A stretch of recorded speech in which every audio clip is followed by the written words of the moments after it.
اپنے بچوں کی تربیت کے بارے میں بہت حساس انداز میں ان کو لے کے چلیں، ان کو عقیدہ دیں کہ اللہ ہی ہمارا رازق ہے، آگ جلا نہیں سکتی اللہ نہ چاہے، چھری کاٹ نہیں سکتی اللہ نہ چاہے، پانی غرق نہیں کر سکتا اللہ نہ چاہے، وما تشاءون الا ان یشاء اللہ، اگر اللہ نہ چاہے ہم چاہ بھی نہیں سکتے، اللہ نہ چاہے ہم چل نہیں سکتے، اللہ نہ چاہے ہم دیکھ نہیں سکتے، اللہ نہ چاہے ہم سانس نہیں لے سکتے، اللہ نہ چاہے ہم بول نہیں سکتے، ہمارے پاس جو کچھ ہے اللہ کی عطا ہے، وہ جب چاہے ہمارا پانی کھارا کر دے، ہم پانی سے محروم ہو جائیں، وہ جب چاہے ہماری آکسیجن روک لے، وہ جب چاہے ہمیں چلنے سے معذور کر دے، وہ جب چاہے ہماری آنکھوں کو نبینا کر دے، وہ جب چاہے ہماری زبان کو بند کر دے۔ اللہ نے پہلی اقوام کو کسی کو بندروں کے چہرے بنا دیا، کسی کو اللہ نے زمین میں دنسا دیا، کسی پہ پتھروں کی بارش برسا دی، کسی پہ آگ کی بارش برسا دی، کسی کو چیخ کے ذریعے اڑا دیا، کسی قوم کو اللہ رب العزت نے ہوا کے ذریعے سفر ہستی سے مٹا دیا۔ اللہ وہی ہے، بس ہمارے اوپر بڑا رحمان ہے، بڑا رحیم ہے، اس کی رحمت قیامت تک کے لیے کھلی ہے۔ اپنے بچوں کا تعلق اللہ سے جوڑے، انہیں اللہ کا دین سکھائے۔ اللہ کی زمین پہ انبیاء کے بعد سب سے بہترین لوگ کون ہیں؟ وہی لوگ ہیں خیرکم من تعلم القرآن وعلمہ، جن کا تعلق قرآن سے مضبوط ہے، جو دین سیکھتے ہیں، لوگوں کو سکھاتے ہیں، اپنے بچوں کو اس طرح لے کے ہیں۔ اور نئی باتوں کو کہ روٹی بچہ کہاں سے کھائے گا، رازق اللہ ہے۔ میں نے آج تک کوئی مولوی بھوکا مرتا نہیں دیکھا، اور میں نے بڑے بڑے سرمایہ دار شکتیوں کے مالک فاقوں سے مرتے دیکھے۔ رحیم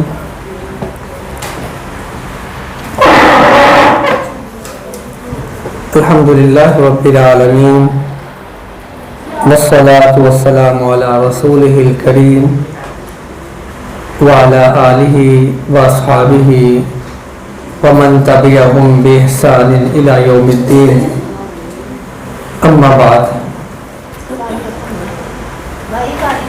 فاعوذ باللہ السمیع العلیم من الشیطان الرجیم، بسم اللہ الرحمن الرحیم۔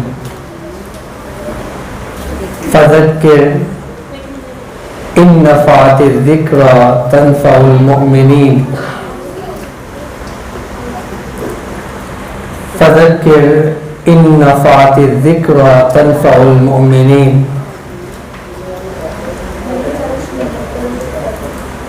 میں آپ سب کی توجہ چاہتا ہوں، بلا شبہ میں بھی آپ ہی کے لیے یہاں آیا ہوں، اور آپ کا بھی وقت بہت قیمتی ہے، اور ہم چاہتے ہیں کہ ہمارے اس قیمتی وقت میں کچھ قیمتی باتیں کچھ سن لیں، کچھ سنا لیں، انہیں اپنی زندگی کا معمول بنا لیں۔ بلا شبہ انسان کی ولادت بھی مشکل میں ہے، اور انسان کو مشکلات کا ہی سامنا کرنا پڑتا ہے۔ اگر زندگی میں اتار چڑھاؤ نکل جائے، حالات کا بدل جانا، دھوپ سے چھاؤں کا آ جانا اور چھاؤں سے دھوپ میں اس کا بدل جانا، اگر یہ نکل جائے تو اللہ کی قسم اٹھا کے کہتا ہوں زندگی میں کوئی لذت ہی نہیں ہے۔ اگر ہمیں قیامت سے یقین اٹھ جائے تو کچھ لوگ غم سے مر جائیں، اور کچھ لوگ ظالم اپنے ظلم کی انتہاؤں کو چھو جائیں اور کسی کی پرواہ نہ کریں۔ اللہ نے جو سسٹم ہمارے لیے نازل فرمایا ہے دین اسلام کی صورت میں، یہ ایک مکمل ضابطہ حیات ہے۔ جو اس کے ساتھ جڑ گیا، جس نے اس کو اپنی زندگی کا حصہ بنا لیا، اللہ نے اسے بہت عزت بھی دی ہے، اطمینان قلبی بھی دیا ہے، ذہنی سکون بھی دیا ہے۔ اور پھر جب انسان یہ سوچ لیتا ہے کہ وَالسَّمَاءَ رَفَعَهَا وَوَضَعَ الْمِيزَانَ، اللہ نے میزان رکھا ہے، اگر کوئی مجھ سے زیادتی کرتا ہے تو اللہ کا میزان ظلم نہیں کرتا، انصاف کرتا ہے، اللہ خود اس سے نمٹ لے گا۔ اور اگر میں کسی کے ساتھ زیادتی کروں اور مجھے اس زیادتی کا احساس بھی ہو جائے کہ میں نے غلط کیا ہے، تو مجھے بھی فوری خیال آنا چاہیے کہ اللہ نے میزان قائم کر دی ہے قیامت تک کے لیے، اور یہ میزان اللہ کی ہمیشہ انصاف تولتی ہے۔ ایک بات ذہن میں رکھیں، اللہ ظالم نہیں ہے۔ اللہ رب العزت کبھی کسی پہ نہ ظلم کرتا ہے، نہ کبھی کسی ظالم کے ساتھ کھڑا ہوتا ہے۔ اللہ رب العزت نے جس پیغمبر کو مبعوث فرمایا، اس نبی نے بھی کہا تھا ظالم کی بھی مدد کرو، مظلوم کی بھی مدد کرو۔ صحابہ کرام کہتی ہیں آقا ظالم کی مدد کیسے کریں؟ مظلوم کی مدد تو سمجھ آتی ہے، ظالم کی مدد کیسے کرتے ہیں؟ فرمایا ظالم کو ظلم سے روکنا اس کی مدد ہے، سامنے کھڑے ہو جائیں اس کے، ظالم کے خلاف کھڑے ہونا، ظلم سے روکنا اس کی مدد ہے۔ فذکر ان نفعت الذکری تنفع المؤمنین، قرآن کہتا ہے مومنوں کو قرآن و حدیث کے ساتھ وعظ و نصیحت کرتے رہیں، ممکن ہے کبھی ایسا ہو ان کے دل بدل جائے۔ آج کی میری مختصر سی گفتگو میں آپ ہی سے متعلقہ کرنا چاہتا ہوں۔ سب سے پہلی چیز جو ہمیں سیکھنی ہے وہ ہے کہ آپ میں سے میرے علم کے مطابق یہ کفالت یتیم کا جو پروگرام ہے، اکثر خواتین ان میں وہ بیٹھی ہوتی ہیں جن کے پاس شوہر کی سپورٹ نہیں ہوتی، اور وہ یہ سوچ کے پوری زندگی بسر کر لیتی ہیں کہ بس یا وہ سوچتی ہیں کہ دنیا میں کوئی اچھا مرد ہے ہی نہیں، کیونکہ میرا ایکسپیرینس ہو چکا ہے، یا وہ سوچتی ہیں کہ اپنے بچوں کے لیے میں یہ قربانی دوں اور میں ساری زندگی اپنی خواہشات نفس کو مار کے زندگی بسر کر لوں،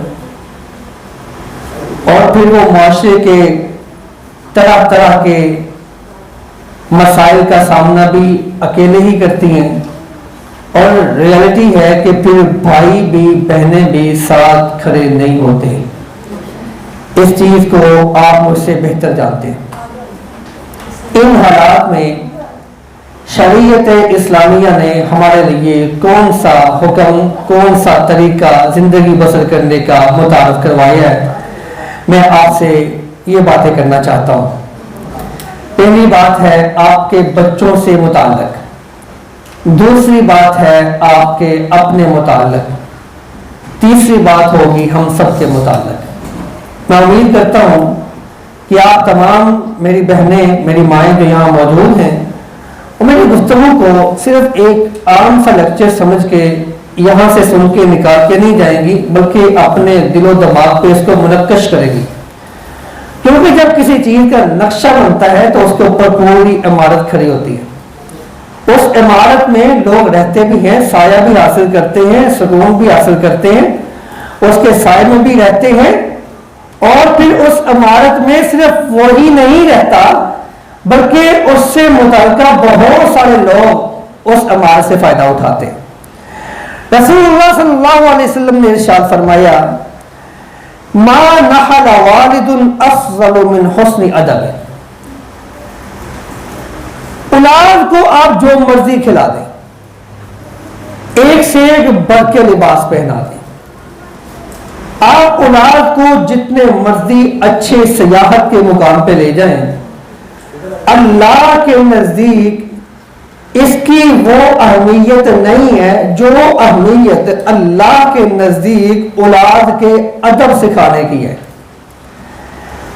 تعلیم پہ ہمارا پورا فوکس ہوتا ہے، لیکن ادب کی طرف، تربیت کی طرف ہمارا کوئی رجحان نہیں ہوتا۔ اور دکھ کی، افسوس کی بات یہ ہوتی ہے کہ اکثر و بیشتر بچوں کو والدین ہی غیر تربیت یافتہ ملتے ہیں۔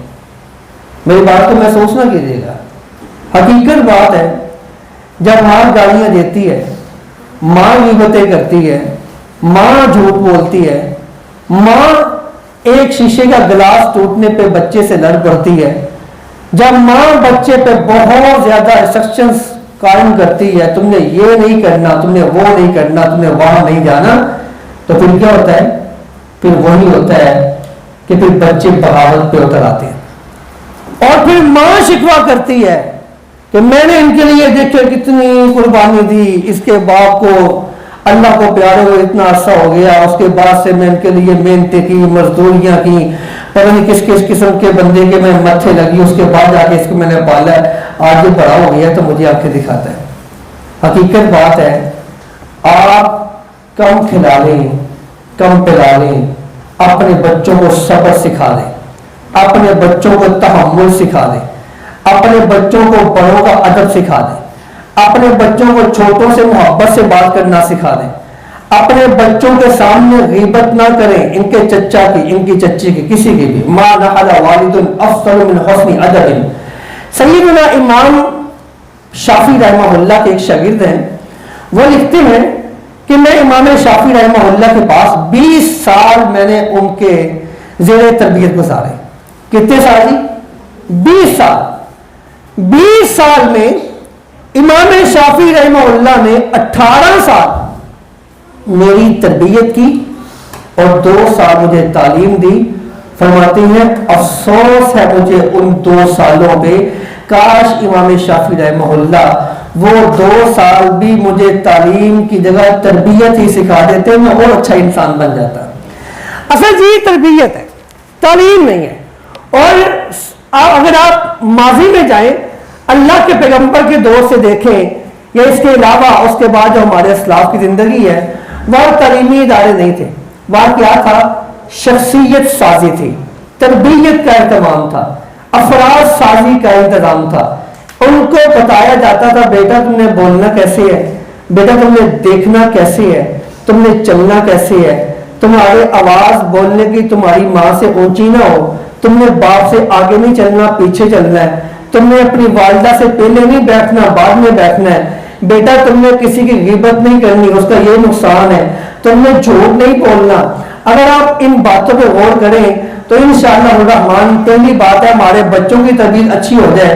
اللہ کے پیغمبر حضرت محمد رسول اللہ صلی اللہ علیہ وسلم، نبی علیہ السلام نے ایک بار چھوٹے سے بچوں کو پاس بٹھایا۔ آپ بھی بچوں کو پاس بٹھایا کریں، اور پاس بٹھا کے نا صرف کتابیں نہ کھول کے بیٹھ جایا کریں، اس کے علاوہ بھی بہت سارے کام ہیں جو بچوں کو بٹھا کے کرنے والے ہیں، جن سے آپ کی آخرت کا سامان ہوتا ہے۔ دیکھیں میری بات سنیں، زندگی مشقتوں سے گزارنے کے بعد اگر آخرت میں بھی مشقتوں کا سامنا کرنا پڑ گیا تو اس سے بڑا کوئی خسارہ نہیں ہے۔ زندگی میں کچھ نہیں کمایا، گزرتی جا رہی ہے، 30 سال 40 50 100 جتنے بھی آپ گزر جا رہی ہے۔ میں سوچتا ہوں کہ میری جتنی عمر گزر چکی ہے، آج تک کوئی ایسا قابل قدر کام نہیں ہے جو میں اپنے اللہ کو دلیل کے طور پہ پیش کر سکوں، مالک میں نے یہ کام کیا مجھے بخش دے۔ آپ کے پاس بھی یقین ایسا بھی کام نہیں ہوگا۔ اس لیے اپنے بچوں کی تربیت پہ فوکس کریں، ان کو پاس بٹھایا کریں۔ کیسے پاس بٹھانا ہے؟ جس طرح رسول اللہ صلی اللہ علیہ وسلم نے ایک چھوٹے سے صحابی کو، بچے کو پاس بٹھایا، اسے کہتے ہیں یا غلام احفظ اللہ یحفظک۔ یہ نصیحت سنیں کیسی، اللہ کے پیغمبر ایک بچے سے کہتے ہیں یا غلام احفظ اللہ یحفظک، اے بیٹے اللہ کے دین کی حفاظت کرنا، اللہ کی حدود کی حفاظت کرنا، اللہ کے احکامات کی حفاظت کرنا، پھر دیکھنا تو دنیا میں کسی کا محتاج نہیں ہوگا، اللہ تمہاری خود حفاظت کرے گا۔ اللہ کی قسم ایسا ہی ہے۔ اور قرآن کہتا ہے ان تنصروا اللہ ینصرکم ویثبت اقدامکم، زندگی میں بندہ بڑے بڑے مشکل حالات سے ڈول جاتا ہے نا، گھبرا جاتا ہے، پریشان ہو جاتا ہے، قرآن کہتا ہے اس کا ایک علاج ہے، وہ کیا ہے؟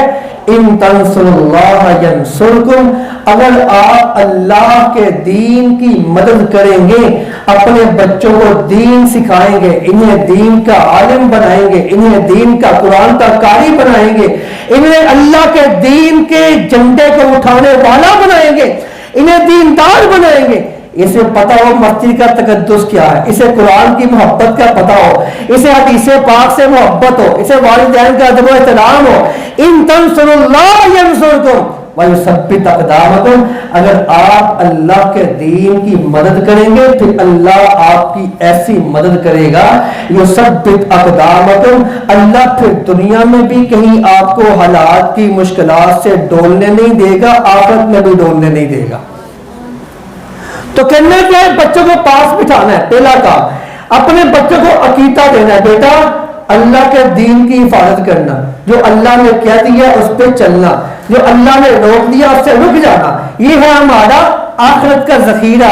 اور میری بہنوں دنیا سے کیا کما لیا ہم نے؟ مر جانا ہے، پتہ نہیں میں نے یہاں سے گھر جانا کہ نہیں جانا، آپ نے یہاں سے اٹھ کے باہر جانا کہ نہیں جانا، اتنی مختصر زندگی اور پلاننگ کتنی ہوتی ہے، ہم نے بچوں کو MBA کروانا ہے، MBBS کروانا ہے، ڈاکٹر بنانا ہے، وہ ٹھیک ہے، دنیاوی تعلیمات سے اسلام منع نہیں کرتا، لیکن اس قدر دین سے بے رخی کہ اللہ نے پیدا کیا، اللہ نے آپ کے لیے یہ انتظام کیا، اللہ کے پیغمبر نے وہ آپ کو رول ماڈل دیا تھا کہ جو یتیم کی کفالت کرتا ہے وہ اور میں قیامت کو ایسے ہوں گا جیسے یہ دو انگلیاں ہیں، اس پیغمبر کے دین کی حفاظت کے لیے ہم نے کیا کیا ہے آج تک؟ ہمارے پاس کیا ہے ایسا؟ مجھے ایک بات بتائیں، آج اگر آپ مر جائیں، اگر آج ابھی میں مر جاؤں، میرے پیچھے میرے بیٹے کو میرے لیے میری قبر پہ میری میت پہ کھڑی ہو کے اللہم اغفر لی حیینا و میتنا ہی نہ آتی ہو، اللہم اغفر لہ وارحمہ ہی نہ آتا ہو، اللہم ابدلہ دارا خیرا من داری، میرے بیٹے کو اپنے باپ کی میت پہ جنازے کی دعائیں نہ آتی ہو، مجھے بتائیں کیا زندگی میں کچھ کما لیا آپ نے؟ ساری زندگی بس ہم نے کمانے میں کھانے میں لگا دی ہے، ہم نے سمجھا کہ بس ہمارا مستقبل کھانا پینا ہی ہے۔ آپ نے کبھی غور نہیں کیا؟ رسول اللہ صلی اللہ علیہ وسلم نے فرمایا، صحیح مسلم کی روایت ہے، فرمایا جب بچہ اپنے ماں کی پیٹ میں ہوتا ہے 4 ماہ کے بعد اللہ اس کے بارے ہر چیز لکھ دیتا ہے، اسے کتنا رزق دیا جائے گا، کب دیا جائے گا، کیسے دیا جائے گا، اس نے رزق کیسے کمانا ہے۔ ما تدری نفس ماذا تکسب غدا، کسی کو نہیں پتا ہوتا کہ کل میں نے کیا کمانا ہے، کسے پتا ہے جی؟ اللہ کو پتا ہے۔ اور قرآن کہتا ہے کہ وَأْمُرْ أَهْلَكَ بِالصَّلَاةِ وَاسْتَبِرْ عَلَيْهَا لَا نَسْأَلُكَ رِزْقًا نَحْنُ نَرْزُقُكَ، اپنے بچوں کی نماز کی فکر کرو، قرآن کہتا ہے اپنے بچوں کے ایمان کی فکر کرو، ان کے اعمال کی فکر کرو، ان کے کاروبار کی، دنیا کے معاملات کی فکر نہ کرو، کیونکہ نحن نرزقک، اور ان کا رزق کا ذمہ دنیا کے کسی چودھری نے نہیں اٹھایا ہوا، کل وہ مر گیا تو ختم ہو جائے گا، اللہ نے اٹھایا جس کو موت نہیں آنی۔ میں نے گزشتہ چند دن پہلے ایک لیکچر دیا اسی عنوان پہ اپنے نثار کالونی ایک سکول میں، تو شاید آپ میں سے کوئی خاتون ان میں سے بیٹھی ہو، میں نے وہاں پہ کہا کہ آپ نکاح کروائیں، تو ایک خاتون کہتی ہے مجھ سے اگر میں شادی کرواتی ہوں تو میری نند ہے اس نے میرا 30,000 ماہانہ خرچ لگایا ہوا ہے تو وہ تو بند کر دے گی۔ میں نے کہا اگر آپ کی نند مر جائے تو کہ اس کے بیٹے دیں گے؟ میں نے کہا آپ کو پورا یقین ہے؟ کہتے مجھے پورا یقین ہے۔ میں نے کہا اللہ کو یقین نہیں ہے جس نے کہا کہ ان یکونوا فقراء یغنیہم اللہ من فضلی، آپ نکاح کریں، نکاح کرنے کی وجہ سے اللہ آپ کو اتنی برکت دے گا، اگر آپ فقیر ہیں تو اللہ آپ کو غنی کر دے گا۔ یہ اللہ کے پیغمبر پہ قرآن نازل ہوا ہے، قرآن، اور کیا نحن نرزقک، اللہ نے بچہ پیدا ہونے سے پہلے ہی اس کے رزق کی ساری پلاننگ کر کے بھیجا ہے، اور وہ بچہ ہماری پلاننگ پہ نہیں چل رہا ہوتا، وہ اللہ کی عطا کردہ پلاننگ پہ چل رہا ہوتا ہے، اور ہم پھر بچے کی ولادت سے لے کے اس کی موت تک اس کی پلاننگ میں لگ جاتی ہیں۔ کس بات کی پلاننگ؟ دنیا کے مال کے حصول کی پلاننگ میں لگ جاتے ہیں۔ اپنے بچے کو عقیدہ سکھائے، بیٹے اگر چاہتے ہو نا اللہ تیرے ساتھ ہو جائے، پھر کیا کرنا ہے؟ احفظ اللہ تجدہ تجاہک، تو اللہ کے دین کی حفاظت کر، اللہ کی احکامات کی حفاظت کر، جیسے اللہ کا بلاوا آ جائے چھوڑ دے ہر کام کو، دوڑ مسجد کی جانب۔ اللہ نے کہا ہے اپنے والدین کا ادب احترام کر تو کر، اللہ نے کہا غیبت نہیں کرنی تو نہیں کرنی، اللہ نے کہا جھوٹ نہیں بولنا بیٹا نہیں بولنا۔ اپنے بچوں کو یہ نہ بتائیں جھوٹ بولو گے لوگ کیا کہیں گے، نہیں، ان کو بتائیں اللہ تمہیں دیکھ رہا ہے، ملک الموت تمہارے پیچھے کھڑا ہے، جہنم تمہارے سامنے ہے۔ یہ نہ ہو بیٹے تم ایسا عمل کرو فوری تمہاری روح پرواز کر جائے، اللہ کے سامنے اللہ کے دربار میں تمہیں پیش ہونا پڑ جائے، تم اللہ کو کوئی عذر بھی نہ پیش کر سکو، مالک میں کیا کر رہا تھا۔ پہلی بات میری بہنوں، اپنے بچوں کو عقیدہ سکھائیں۔ وَعْلَمْ أَنَّ الْأُمَّةَ لَوِ اجْتَمَعَتْ عَلَىٰ أَن يَنفَعُوكَ بِشَيْءٍ۔ آپ اگر غور کریں اور میری بات کو محسوس نہ کریں تو گھر جا کے تنہائی میں بیٹھ کے سوچئے گا ہمارے حالات کے ذمہ دار ہم خود ہیں۔ ظہر الفساد فی البر والبحر بما کسبت ایدی الناس، جو ہم نے کمایا ہوتا ہے، ہماری زبان نے کمایا ہوتا ہے، ہماری تنہائیوں نے کمایا ہوتا ہے، ہمارے معاملات نے، ہم نے جو وقت پہ فیصلے نہیں کیے ہوتے ہم اسی کو فیس کر رہے ہوتے۔ میں اس کی انشاءاللہ میں مثال دوں گا آپ کو۔ وَعْلَمْ أَنَّ الْأُمَّةَ، اللہ کے پیغمبر سے آپ اسے کہتے ہیں، اور بیٹے میری بات سنو، ایویں نا لوگوں کے مال سے، لوگوں کی شہرت سے، اقتدار سے، منصب سے مرعوب نہ ہونا، ان سے مرعوب نہ ہونا۔ پتہ کیوں؟ ان الامۃ لو اجتمعت علی ان ينفعوک بشیء، اگر ساری دنیا مل جائے نا تمہیں نفع پہنچانا چاہے، اللہ نہ چاہے تمہیں کوئی ٹکے کا نفع نہیں پہنچا سکتا۔ بتائیں بیٹوں کو، بتائیں بیٹیوں کو، انہیں بتائیں وَعْلَمْ أَنَّ الْأُمَّةَ لَوِ اجْتَمَعَتْ عَلَىٰ أَن يَضُرُّوكَ بِشَيْءٍ، اور بیٹے یہ ساری دنیا اگر مل جائے نا، اس بات پہ جمع ہو جائے کہ تمہیں نقصان دینا ہے، اور ساری سازشیں، ساری اپنی پلاننگیں اکٹھی کر لیں اور جو مرضی کر لیں، اگر اللہ تیرے ساتھ ہے ساری دنیا مل کے بھی تمہارا ایک بال بیکار نہیں کر سکتا۔ ایسے نہ مروب ہو جایا کریں کسی کا مال شہرت دے کے۔ آپ دیکھیں، بتائیں مجھے، کیا ابراہیم علیہ السلام کو جلانے کے لیے ساری قوم اکٹھی نہیں ہو گئی تھی؟ کیا آگ جلا سکی ہے؟ کبھی غور تو کریں کہ اللہ کے پیغمبر فرما رہے احفظ اللہ تجدہ تجاہک، بیٹے جب تو اللہ کے احکامات کی حفاظت کرے گا، اس کی مرضی کے مطابق زندگی بسر کرے گا، پھر کیا ہوگا؟ تو مشکل میں ہے، تو مصیبت میں ہے، پریشانی میں ہے، اللہ تیری ایسے مدد کرے گا، تجھے یوں محسوس ہوگا اللہ تیرے سامنے کھڑا ہو کے تیری مشکل حل کرتا جا رہا ہے۔ یقین پیدا کرے، ادعوا اللہ وانتم موقنون بالاجابہ، یہ نہیں ہے اللہ مجھے ابھی دے دے، مجھے فلاں بھی دے دے، مجھے فلاں بھی دے دے، دو گے، یقین کوئی نہیں ہے۔ اللہ کے پیغمبر نے فرمایا ایسی دعا اللہ اٹھا کے مارتا ہے، قبول نہیں کرتا، کہ تو پکار کس کو رہا ہے اور تمہیں اللہ پہ یقین نہیں ہے، الخدمت پہ یقین کر لیتے ہو، وہ محلے کے چودھری پہ جو مہانہ یا کبھی کوئی راشن دے دیتا ہے اس پہ یقین کر لیتے ہو، ایک بار وہ کہہ لے کہ نہیں اس بار انتظام نہیں اگلے مہینے پھر چلے جاتے ہو، اللہ کے سامنے کیوں نہیں سر رکھے بیٹھ جاتے؟ کیوں اس کے سامنے اپنے بچے کی طرح، جس طرح بچہ آپ سے رینگتا ہے، روتا ہے، آپ کا پکارتا ہے، آپ کے سامنے گر گراتا ہے، کیوں اللہ کے سامنے بچوں کی طرح نہیں گر گراتے؟ دنیا کے اسباب پہ یقین ہو گیا، مسبب الاسباب پہ یقین ہی نہیں ہے۔ ادعوا اللہ وانتم موقنون بالاجابہ، دعا اللہ سے ایسے کرنی آپ کو یقین ہو جائے میری دعا اللہ ضرور قبول کرے گا۔ تو پھر جب یقین سے کریں گے پھر کیا ہوگا؟ احفظ اللہ تجدہ تجاہک، اللہ کے احکامات کی، اللہ کی توحید کی، اللہ کے قرآن کی، اللہ کی پیغمبر کی حدیث کی، اللہ کے احکامات کی حفاظت آپ نے کرنی ہے۔ بدلہ کیا ملے گا؟ تجدہ تجاہک، آپ کو ایسے محسوس ہوگا اللہ آپ کے سامنے کھڑا، آپ کے معاملات خود بخود حل کرتا جا رہا ہے۔ بندہ سوچتا ہے یار یہ کیا ہو گیا، اتنی بڑی مصیبت تھی پتہ ہی نہیں چلا، ختم ہو گئی۔ من فرج عن مسلم قربۃ فرج اللہ عنہ بها قربۃ من قرب یوم القیامہ۔ اور میں اگلی بات کرنا چاہ رہا ہوں، اپنے بچوں کو عقیدہ سکھائیں، ان کو بتا دیں یہ دنیا کے منصب سے جاہو جلال سے احبت سے مروب نہیں ہونا بیٹے.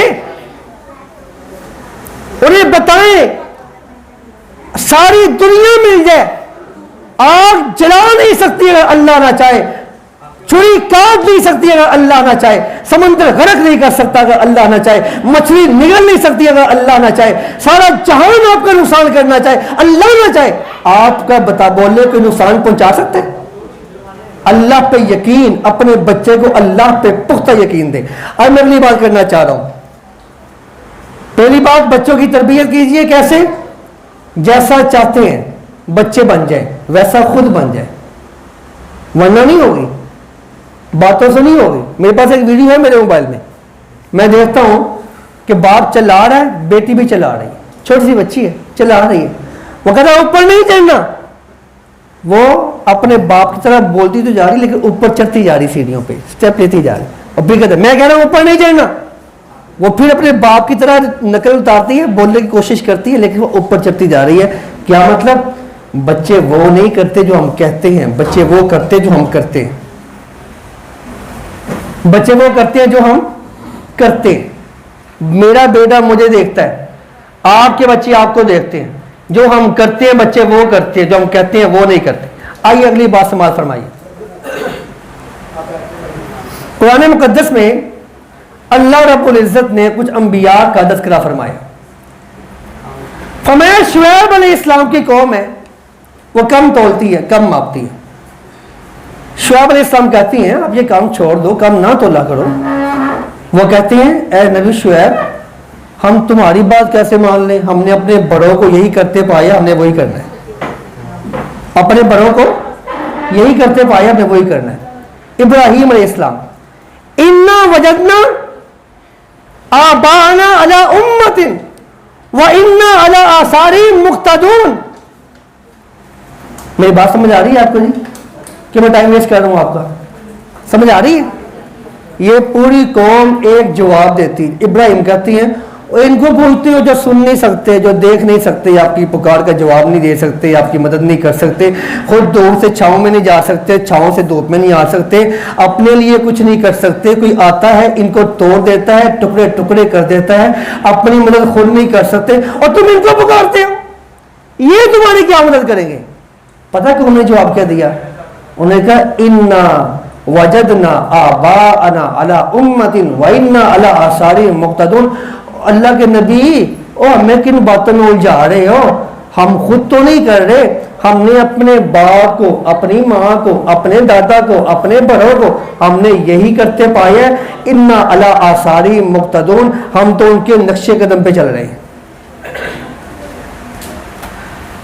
آپ کے بچے آپ کے نقش قدم پہ چلتے ہیں, آپ کی اتباع میں زندگی بسر کرتے ہیں. تو پھر جیسا چاہتے ہیں آپ کے بچے بن جائیں ویسا آپ کو بننا پڑے گا. آئیے اگلی بات بیان کر کے آپ کو میں وقت سے مزید لینا نہیں چاہتا. رسول اللہ صلی اللہ علیہ وسلم نے ہمیں بہت بہترین دین دیا. ان الدین عند اللہ الاسلام, اللہ کے نزدیک جو بہترین سسٹم ہے وہ اسلام ہے. دین سسٹم کو کہتے ہیں نا, اللہ کے نزدیک جو بہترین سسٹم ہے وہ دین اسلام ہے. اس سسٹم میں دین اسلام ایسا سسٹم ہے جس سسٹم میں اسلام ہمیں الاؤ ہی نہیں کرتا کہ ہم بغیر شادی کے زندگی بسر کر سکیں, الاؤ ہی نہیں کرتا. ہمارا معاشرہ ہے, یہ معاشرہ آپ سے اور مجھ سے ہی ہے, کوئی اور باعث سے مخلوق نہیں آتی. ایک چیز کو اگر میں ایکسیپٹ نہیں کرتا یا آپ ایکسیپٹ نہیں کرتے تو وہ معاشرہ بن جاتا ہے. اگر ہم ہی لوگ معاشرے کی بغاوت کر کے اللہ کے احکامات کی حفاظت میں نکل آئیں تو میرا خیال ہے اللہ ہماری مدد کرے گا, جیسے ہمارے سامنے کھڑا ہمارے مسائل حل کرتا جا رہا ہے. اللہ کے پیغمبر کے دور میں رسول اللہ صلی اللہ علیہ وسلم نے جو پہلی شادی کی تھی وہ سیدہ خدیجہ الکبریٰ رضی اللہ تعالی عنہا سے کی تھی. آپ کو پتہ ہے سیدہ خدیجہ کی رسول اللہ کے ساتھ پہلی نہیں, دوسری نہیں, تیسری شادی تھی. کتنی تھی؟ تیسری شادی تھی. اور پھر آگے دیکھیں، غور کریں آپ، اللہ کے پیغمبر کے دور میں ہوا ہی نہیں، مجھے نہیں ملتا۔ کوئی عورت بیوہ ہو گئی ہے یا طلاق یافتہ ہو گئی ہے، عدت کی تکمیل کے بعد دوبارہ اس نے یہ سوچا ہو بچے ہیں میرے، بچوں کو پالتی ہوں، مجھے اس کو بڑا اجر ملے گا، لوگ مجھے معاشرہ ایکسیپٹ نہیں کرے گا، میں کس سے نکاح کروا لوں، اللہ کی قسم ایسی مثال ہی نہیں ملتی۔ سیدہ عاتقہ رضی اللہ تعالیٰ عنہ، ان کی شادی ہوئی، ایک نہیں ہوئی، 5 بار شادی۔ کتنی بار؟ 5 بار۔ پہلے نکاح ہوا، طلاق ہو گئی، پھر نکاح ہوا سیدنا ابوبکر صدیق کے بیٹے کے ساتھ، بڑی محبت تھی آپس میں، مدینے میں ان کی جوڑی بڑی معروف تھی، وعدہ کر لیا آپس میں، ایک اللہ کو پیارا ہو گیا، دوسرا نکاح نہیں کرے گا۔ چند دن گزرے، عبد الرحمن بھی ابو بکر شہید ہو گئے۔ شہادت کے بعد سیدہ عاتقہ کے ساتھ پھر دوسرا نکاح ہوتا ہے، وہ بھی شہید ہو گئے، تیسرا وہ بھی شہید، چوتھا وہ بھی شہید، 5واں سیدنا حسین نے کیا، 5واں نکاح۔ جب سیدنا حسین سے سیدہ عاتقہ تقریباً 15 سال بڑھ تھی، 5 بار۔ ہمارے یہاں پہ پتہ کیا ہوتا ہے، ہمارے کہتے ہیں یہ بندے خانی ہے، جس سے نکاح کرتی بندے ہی مر جاتا ہے۔ وہاں معروف ہو گیا مدینے میں، جو شہادت کے منصب پہ فائز ہونا چاہتا ہے عاتقہ سے نکاح کروا لے، اللہ اس کو شہادت کا رتبہ دے دے گا۔ پازیٹیو سوچ۔ گلاس پانی کا آدھا خالی نہ دیکھیں، آدھا بڑا ہوا دیکھیں۔ پھولوں میں کانٹے نہ دیکھیں، کانٹوں میں پھول دیکھا کریں۔ ہر بات کو دیکھنے کے 2 اینگل ہیں نا۔ سیدہ اسماء بنت امیس، ان کی بھی شادی جعفر بن ابی طالب سے ہوئی تھی، ان کے بعد جب وہ اللہ کو پیارے ہو گئے، ان کی شادی سیدنا ابوبکر صدیق کے ساتھ ہوئی۔ سیدنا ابوبکر صدیق بھی اللہ کو پیارے ہو گئے تو ان کی شادی سیدنا علی المرتضیٰ کے ساتھ ہوتی ہے۔ غور تو کریں، یہ تمام لوگ کون تھے؟ ہمیں انہیں کو فالو کرنا ہے۔ میں آپ سے ریکویسٹ کرتا ہوں، اپنا وقت جو گزر گیا وہ گزر گیا اپنے بچوں کے ساتھ۔ آپ میں سے جو بھی نکاح کرنا چاہتا ہے وہ ٹائم پہ کر لے۔ یہ اللہ کی فطرت کے خلاف لڑنے والا جل جاتا ہے، خاک ہو جاتا ہے۔ اللہ کی فطرت سے کوئی لڑ نہیں سکتا۔ رسول اللہ صلی اللہ علیہ وسلم نے پہلا نکاح 2 بار بیوہ ہونے والی سیدہ خدیجہ سے کر کے امت کو بہترین پیغام دیا تھا۔ صحابہ اکرام میں سوائے ایک ابو ذر غفاری کے کوئی صحابی مجھے نہیں ملا جس کی ایک شادی ہو، ایک صحابی۔ اللہ کے پیغمبر نے صحابہ اکرام کی تربیت ایسی کی تھی، کبھی خواتین نے بھی اعتراض نہیں کیا تھا کہ آپ ہوتے کون ہمارے ہوتے ہوئے شادی کرنے والے۔ اور ہوگا کیا؟ ان یکونوا فقراء یغنیہم اللہ من فضلہ، آپ نکاح کریں گے تو اللہ کا وعدہ ہے آپ کو اگر فقیر ہیں تو غنی کر دے گا۔ اللہ کا وعدہ ہے، یہ رزق میں فراوانی کے لیے بہترین نسخہ ہے نکاح کرنا۔ اللہ کے پیغمبر کے پاس ایک شخص آیا تو اس نے کہا میرے حالات بہت خراب ہے، فرمایا نکاح کر لو۔ اس نے ایک اور نکاح کر لیا، کہتا میں اور پریشان ہو گیا ہوں، فرمایا ایک اور نکاح کر لو۔ کہتا اب تمہیں بھوکا مر رہا ہوں، فرمایا ایک اور نکاح کر لو۔ 4تھی شادی کی، وہ بہت مالدار تھا، بہت بہترین، بہت مالدار ہو گیا تھا۔ اس لیے پیاری بہنوں، میری بہنوں، اللہ نے آپ کے لیے بہترین سسٹم متعارف کروا دیا ہے۔ انکحوا الایام منکم والصالحین من عبادکم و امائکم۔ اللہ نے قرآن میں آپ کا تذکرہ پہلے کیا ہے، جو طلاق یافتہ ہے، جو بیوہ ہیں، ان کا نکاح کریں۔ پھر کیا ہوگا؟ ان یکونوا فقراء یغنیہم اللہ من فضلہ، اگر آپ فقیر ہیں اللہ کو غنی کر دے گا۔ مجھے آپ بتائیں، آپ معاشرے میں رہتے ہیں، آپ مرد کے 100 حلیے دیکھتے ہیں، ہر مرد کو مختلف اینگل سے پرکھتے ہیں۔ جو آپ سے تعاون کرتا ہے، ہر تعاون کرنے والا اللہ کی رضا کے لیے نہیں کر رہا ہوتا۔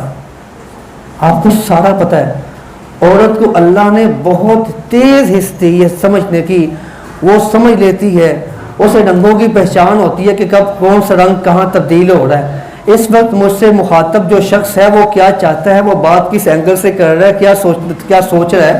اللہ نے عورت کو یہ حس دی ہوئی ہے، اس کے باوجود ان کے پاس معاونت کے لیے جانا، ان کے ساتھ رابطہ رکھنا، کیا اس سے بہتر نہیں کسی ایک ذمہ دار اور باوقار انسان کے ساتھ نکاح کر کے عزت سے زندگی بسر کی جا سکے؟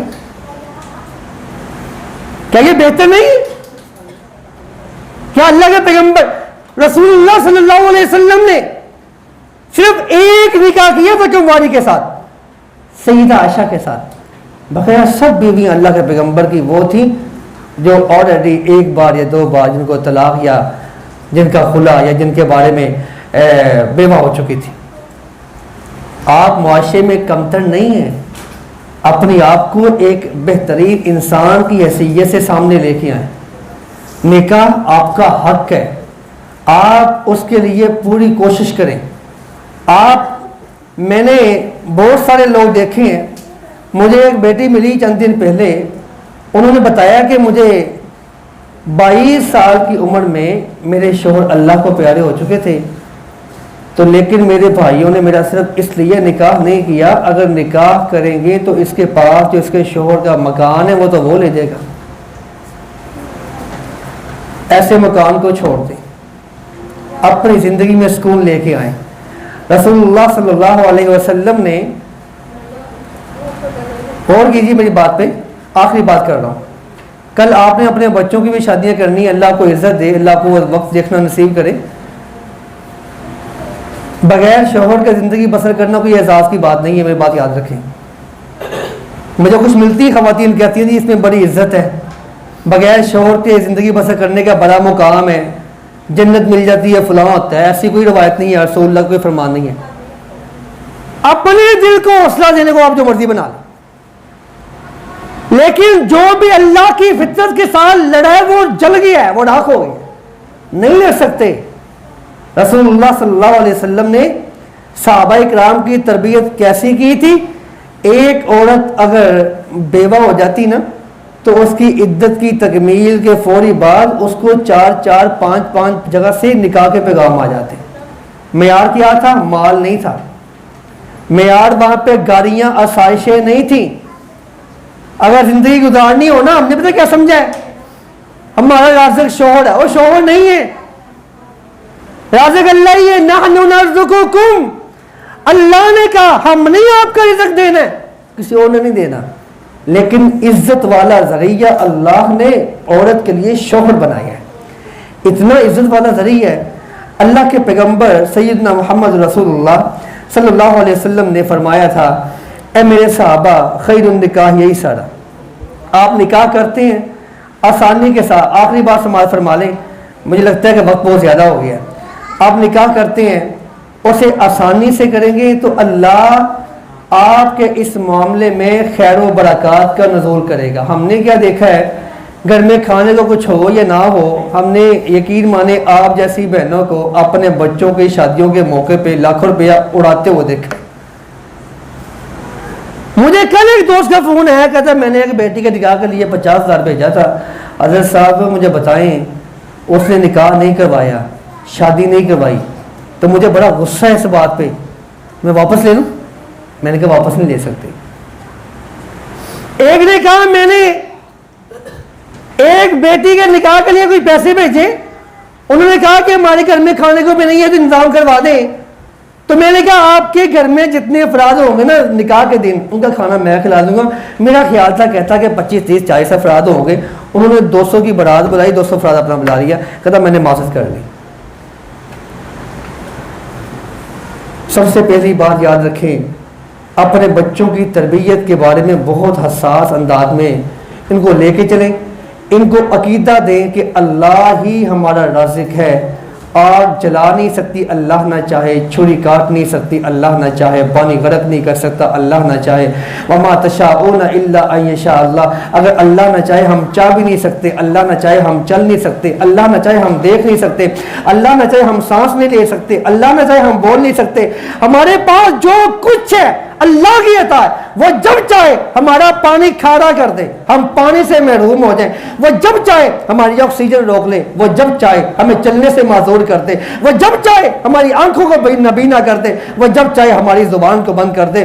اللہ نے پہلی اقوام کو کسی کو بندروں کے چہرے بنا دیا, کسی کو اللہ نے زمین میں دنسا دیا, کسی پہ پتھروں کی بارش برسا دی, کسی پہ آگ کی بارش برسا دی, کسی کو چیخ کے ذریعے اڑا دیا, کسی قوم کو اللہ رب العزت نے ہوا کے ذریعے صفحہ حرشی سے مٹا دیا. اللہ وہی ہے, بس ہمارے اوپر بڑا رحمان ہے, بڑا رحیم ہے. اس کی رحمت قیامت تک کے لیے کھلی ہے. اپنے بچوں کا تعلق اللہ سے جوڑے, انہیں اللہ کا دین سکھائے. اللہ کی زمین پہ انبیاء کے بعد سب سے بہترین لوگ کون ہیں؟ وہی لوگ ہیں خیرکم من تعلم القرآن وعلمہ, جن کا تعلق قرآن سے مضبوط ہے, جو دین سیکھتے ہیں, لوگوں کو سکھاتے ہیں. اپنے بچوں کو اس طرف لے کے ہیں. اور بھولنے ان باتوں کو کہ روٹی بچہ کہاں سے کھائے گا, رازق اللہ ہے. میں نے آج تک کوئی مولوی بھوکا مرتا نہیں دیکھا, اور میں نے بڑے بڑے سرمایہ دار شکتیوں کے مالک فاقوں سے مرتے دیکھے.